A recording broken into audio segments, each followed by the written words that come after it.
Hey, welcome to hashtag Nutrition IQ. For today's Nutrition IQ, I want to talk about biomarker testing, but not as I normally do. I want to talk about biomarker testing, but more importantly, what you do afterwards. So when you have a biomarker test, and I'm talking blood work for the most part, but it could be genomics, genetics, it could be thyroid, it could be anything, right?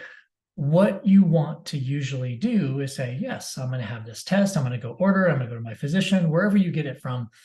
But here's the secret. You have to be ready to do something with the data that you receive.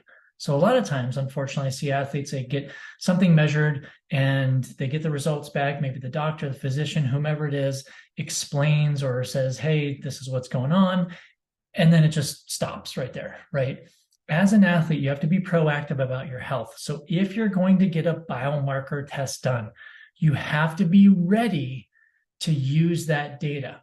So if you're not ready to use the data, meaning you're not ready to act on it to make changes, whether it is changing your nutrition habits, changing your hydration habits, changing your supplement habits, if you're not ready, don't get the biomarker test yet, because then it's just a wasted test that's going to sit there for weeks or months. And by then, your biomarkers might be different, right? So, nutrition IQ of the day. When you have your biomarker test done, make sure you're ready to implement any of the changes that need to be made. Okay.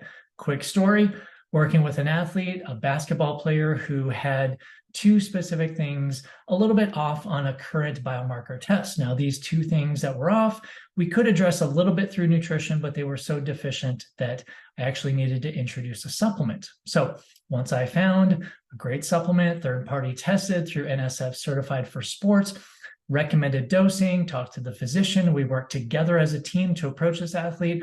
I made the recommendation along with the physician of how much this athlete should dose for two of these supplements, when he should start taking them, and then how long he should start taking them before the next biomarker test.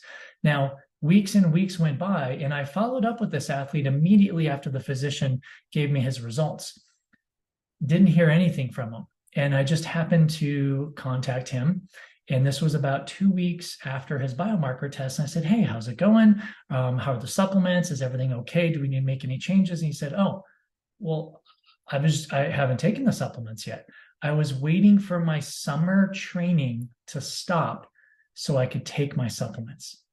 Now, again, that's just a little bit of proof here to say he wasn't ready to use any of the information from the biomarker test, right? If you're going to have a biomarker test, especially if you are deficient in nutrients, you have to be ready to change your nutrition, change your hydration, and or change your supplement plan immediately.